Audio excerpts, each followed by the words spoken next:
like, how can you look at someone's hair style and say whether they wash it or not? Did you not, like, oh my God, that's not cool. Be like it, baby, to that whoa, whoa, that wobble, wobble, to the flow, whoa.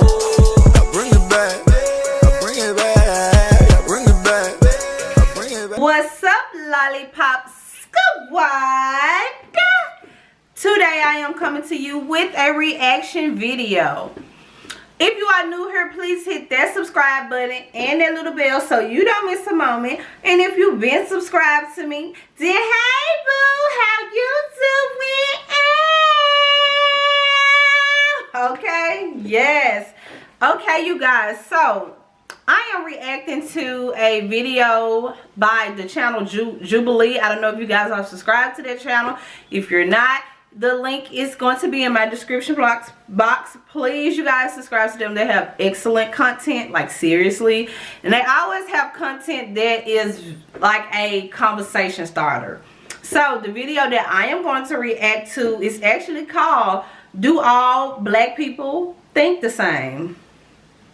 Do all black people think the same? Okay, because we can easily be characterized in one group or one set of this, and black people this and black people there, but all black people aren't the same.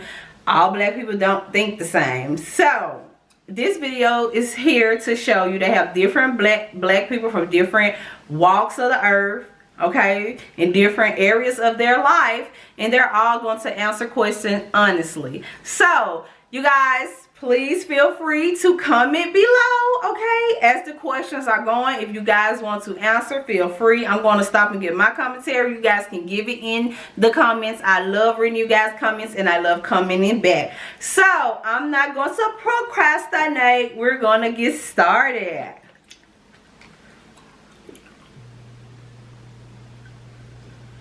All black people aren't going to be the same. Exactly. I agree with you. And that's why I'm in the disagree column. I don't need that kind of foolishness around the children. Let's fight. What's up? What's up?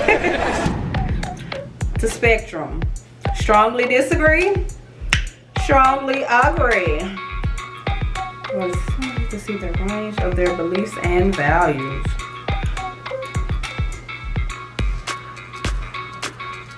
I agree or disagree with various statements about being black. Okay.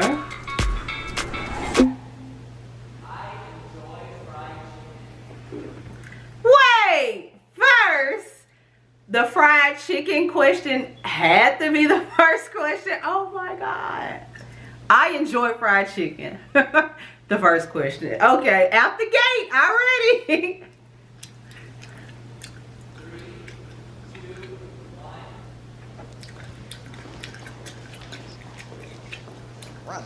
I agree, you guys. I love fried chicken. First, everybody can't cook fried chicken, okay? All the restaurants that cook fried chicken isn't necessarily good fried chicken. Everybody just can't cook. So if you can cook your fried chicken good, I love fried chicken. But if you can't cook, I don't want your fried chicken, okay? It's y'all fried chicken fried with the hot sauce, okay? But that's necessarily a black thing? Like, I don't know. I see all races eating fried chicken. I honestly do. But okay. I thoroughly enjoy fried chicken. I love it. You know, I understand the stereotypes about it and all that kind of stuff, but I love it. I just don't really like fried food. I'm not really a fan of chicken. I've never ate it, so. You've never had fried chicken? Okay. I have had it. I just. I never had fried chicken. I try to eat pretty healthy, so. Well, you eat healthy, I understand. Nothing wrong with white people wearing dreads. 3, 2,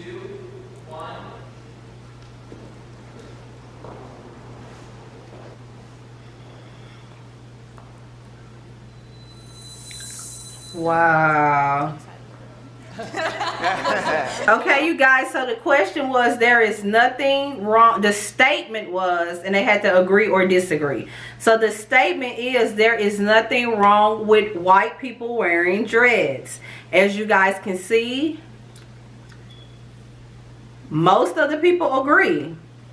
Only 2 people disagree. So let's see what they say, and I'm gonna come back and give you my commentary.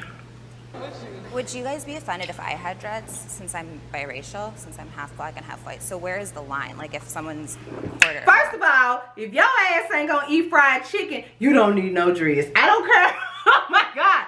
I don't care who wears dreads. How you gonna wear dreads? You don't even like fried, girl.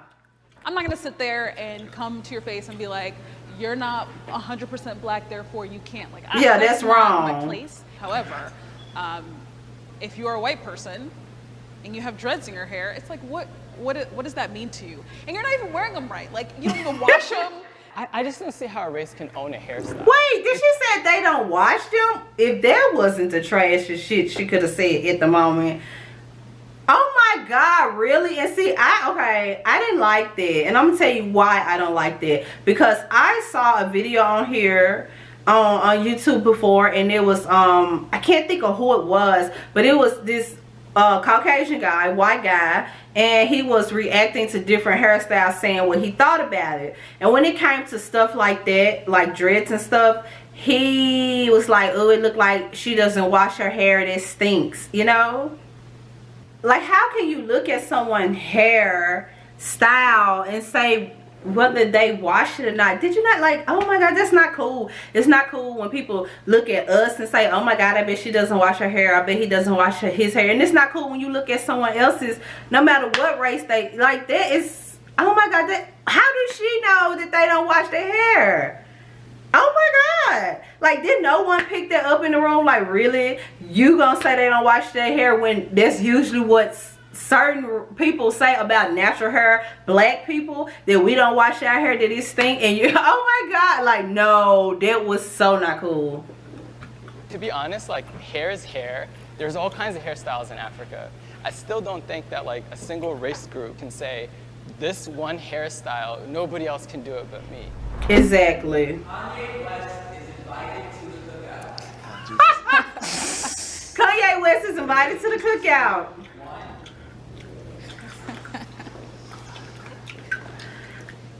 Okay, you guys, is Kanye West invited to the cookout? I put my agree hand up, and I'm gonna tell you why, but I'm gonna let them give their commentary.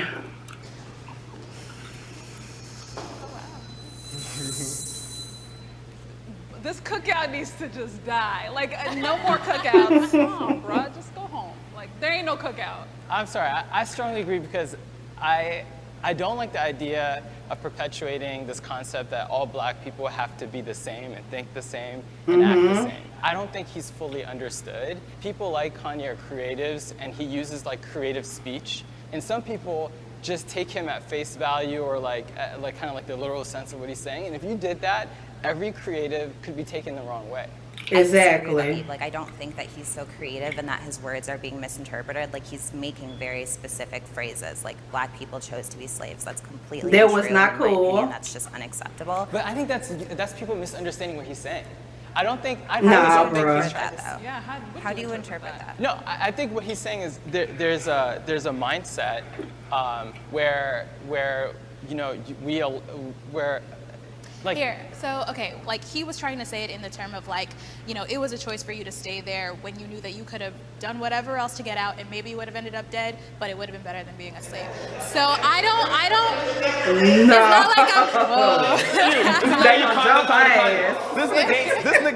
This negates the millions of people who did. don't you believe that today there are people whose mindset they're corporate slaves, or they're Yeah. or they're people. But you gotta I be totally careful agree with the with that. language you use. Kanye's an artist. He's a lyricist. So you can't say stuff like that because he's using some people metaphors. haven't learned their history yet, and some people don't know that it was millions and millions and millions of blacks That's true. who fought oppression, who fought slavery. but you're right in that he needs to be more conscious of his word choice, because there's not everybody who's going to understand that. And that's why I say yeah. somebody as smart as Kanye, I think he's doing this for shock value and for money. And if he's doing that, he's setting people back. Yeah, why I that's can't not rock with him cool. on that. That's What not cool. scares me is the second somebody speak in PC or not, or they're able to articulate what they're trying to say well or not, that they're excluded from cookouts and from a culture and from your identity. And I think that's scary, because I'll tell you right now, the more we treat people who are different and isolate ourselves even, I think the worse it is for us long term.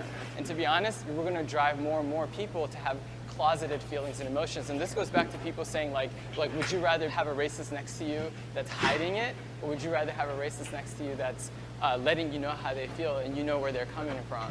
I agree with you. I'd rather know where you're coming from. He can come eventually once we have some conversations. Okay. But right now, I don't need that kind of foolishness around the children. Okay. My opinion on Kanye. He's invited to my cookout in one reason and one reason only. Yes, Kanye has said a whole bunch of effed up things, stupid things, really. Just ignorant, you know, he just said a lot of stuff that he should not have said. But who are we to say what people should not say? You know, like, here we preach for each person had a rights and say I should be able to equal this person equally. Okay, then when someone says something that you do not like, and now everyone want to stone them, no.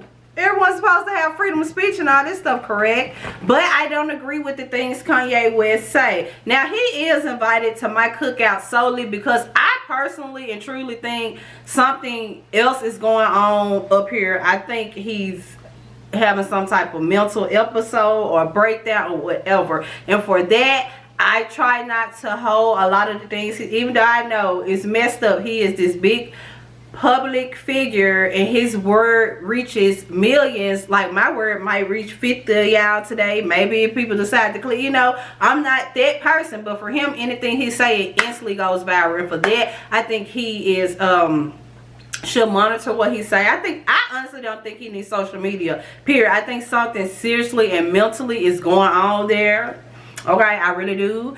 I just do. That's just me. So for that, I can't hold craziness or mental issues against someone. I don't want to bother you because you can't be around me because you mental, or you can't be around me because you have issues, or you're diagnosed with this. Like, no, that's a whole nother area of racism to me, because I strongly believe in mental illnesses. You know, I had family members that had suffered from mental illnesses and all type of stuff. Went to school with people, everything. So for me, I don't hold that, and I know it's not right. I'm not saying it's right. I just don't hold certain things against people that I think. Now, if I didn't think he was mental, I wouldn't fuck with him at all. Okay? I'm just being honest. But because I think he's mental, I'm just gonna just turn the other way because of that. So that's just me. He's still wrong as hell. Like, I would let him know, you wrong, Kanye. While you over there eating them damn ribs, your ass wrong. And I would preach to him why I think he wrong, but I wouldn't shun him to where you're just not invited or welcome in my space because I don't like your opinion. Yeah, your opinion was foolishness, but I'm a person that can see things from each way. Like, I don't see what he said, but what I'm saying is I can listen to your side and say my side and still be peace at the end of the day. I don't hate you because you think different than me. Target black men and women. 3, 2, 1. Hell yes, they target us. Everybody on the side. It's a fact. I said strongly agree. It was created to monitor the minority in the group. Back in the day, it was the Irish, it was Italians, and so it's ingrained into the system of policing. And that's the problem. I think we have to reframe what policing is now. And until we do that, it will always be targeting people of color because that's what it was created to do. I see it as like there's a little bit of a socio-economic piece to it. It's like kind of saying the SEC mostly prosecutes white people. Through like years of institutional racism, you know, where there's poverty and there's communities that are kind of like have created this like perfect storm of issues, like whether it's legal issues, people robbing each other, selling drugs or whatnot. You know, the idea is if you police that neighborhood more, you're going to have more of them arrested. Can I ask you, Deep? Can I ask you, like, do you feel like there are equal amount of arrests happening on Wall Street than there are happening in the hood? Bitch, Like stop. white Hell collar- no. No, they totally target us. Like, that's what they do, okay? It's not equal. It's not.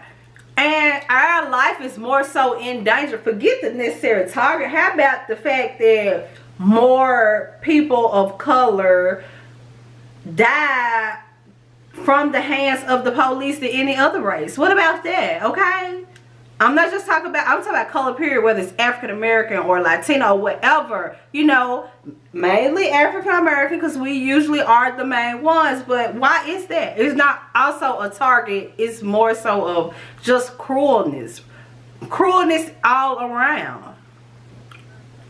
Like crimes are I do think that they're less like monitored and less, you know, but without having all the data that I need. But I do feel that they don't suffer as much consequences. That's true. When they commit. That's crimes. true. You got to look at the prison industrial complex here too in the U.S. That's huge business. So, and if you look at a group of citizens that have been perceived as no value having to society or whatever, okay, boom, we're gonna push them, we're gonna pipeline them into that system. Yeah, and I also think that, you know, the qualifications to become a police officer are so Yes, low. it is. It's like, my life is literally in your hands, man. Like, if I get pulled over, maybe that will be the day that I go home to be And with that's my family. sad. That's really tough for me because you don't want to be distrustful of the police. But they're so incredibly distrustful of us that it's like, you could literally kill Pretty me. much. My father worked in law enforcement, and he's a black man. So there are some law enforcement officers that don't feel that way. However, I think a lot of it does have to do with fear and the fear of black people. So I think that if we kind of address that fear level and that we didn't portray black people. Fear of black people? What is this big fear of black people? Okay. I just want to know it. Why are people so fearful? Why are you guys so fearful? Especially black men is, you know, big, scary guys, that would change a lot of stuff. I act differently around people who aren't black. 3, 2, 1. Disagree. Somewhat. It depends. No, I disagree. Moonwalking. Which one? Why you gonna moonwalk? Which one are you going? I disagree. I agree that I act differently around people that aren't black just because, like, corporate America doesn't want to hear me talking, doesn't want to hear me speaking in slang, and I am not happy about it. Like, I wish that it was different, but I feel like I need to do to fit into that group. I strongly disagree. I am me wherever I go. I'm a proud black man. It seems and like I'ma he's speak him my anywhere he truth go. Every day of the week. If you don't like it, shit, it ain't on me, that's on you. And I feel like it's a disservice to anyone I'm around if I'm not being my authentic self. Yes. Because my white friends might want to hang out with me because I'm black. They want some flavor. So if I go in being something totally different, She like, There's two different things. she There's like two different pumpkin things. One price thing is- boo. Who said that you had flavor? Pump 'em. Are you changing yourself, or are you changing how you're communicating who you are? And I'm changing how I'm communicating who I am, and I still remain the same. Like, do you have a white voice? do I have a white voice? I know, Cole, I'm a black man, trust me. Every White black voice, person growing up in wow. America can code switch. Then you need to move a little bit. Okay. But here's the thing. Here's the thing. The question was, do I No, act I different don't. when I'm in different surroundings? And no. But see, how would I ever be accepted if I'm always code switching? That means I'm always acquiescing to something else. You see what I'm saying? So in order to be accepted, you got to bring you. Do you guys, when you say code switch, do you mean you change the actual words you say, or do you mean you change the tone of your Everything. voice? I change how I say it, and I change what I say. I'll walk into a business meeting different than how I walk into Well, a of basketball court. course. So that's me changing to fit the scenario to benefit the end goal. And I don't view that as a negative. I view that as me focusing on what Yeah. the end goal is. But I feel like American society has made black people operate in that fashion. Because nobody asks white people No. to code switch. They can be white in America, Everywhere they China, go. You're right. wherever. You're They're right. accepted. We're around like Visa. But I'm the only one that has to go around and say, oh, hi, how you doing? Okay. Do I change how I act around different races? No, I don't. I'm myself no matter what. Now, if I don't know you, I can be more quiet than I'm usually am. Okay, but if I know you, no matter who you are, just like I have on both sides of me, I have different races of neighbor. I act the same way with this race over here, and none of them are African American, okay? I act who I am who I am. When I go to my son's school, I am who I am. Now, I'm not, like I be at a party or something, okay? But I am who I am, and I know how to talk professional. I don't think it's talking white, okay? I think that's a whole bunch of shit right there that just need to be, I don't think it's talking white. I just think it's being professional. You can't be a receptionist like, "Ow, what's that, girl? Like, you can't do that. Now, you can answer your home phone any way you choose to. But when you answer this business phone, you know, it's not talking white, because I can talk to a person and I don't care how professional they are sounding. I can tell if it's a white person or a black person. I think I can. I really can. Like, I just can. My family members, like my sister, she has a job where she talks on the phone. And even when she's talking professional, not white, she still sounds like Tisha. She still like my sister. And when she answers her home phone, she still sounds like my sister. So I have a problem with the talking white thing anyway. Like that's just crap. Just like people say, "Oh, you sound black." How can you sound black? How can you sound black? How like, yeah. Proud to be black. 3, 2, 1. Yay, I'm proud to be black too. All my black queens and kings up there. Well, all right, y'all. That's what I'm talking Yes, slay baby. I'm glad that we all strongly agree. Yeah. Yeah, I love that, you know, we can have these discussions and like still go home knowing that we're family, and I love being black. I love that blackness is expressed in many different ways. It's not just one Exactly. way. I'm proud to be biracial. I'm proud of my immigrant half, proud of my black half. My ancestors bought their own freedom from slavery. Yeah, I love We being can black. tell. I wouldn't have it any other way. I mean, yeah, it presents its challenges, but I couldn't fathom Me being neither. something else. So I am very proud to be an African American here in America. Yeah. Yeah. Thank you. Okay, you guys, so that is it. It's time to get these conversations started, you guys. What did you think about this episode? Do you all think all black people think the same? I personally don't think all black people think the same. I don't think all black people act the same. I don't think all black people dress the same, look the same, none of that. Everyone is different. You got, okay, you guys. And I love all of you kings and queens out there. Yes, I do. So you guys, drop down and let me know, what did you think about this episode? Answer some of the questions that you saw. What do you think? Let's get this conversation started. I think this would be a very great conversation starter piece. So until next time, see you guys later.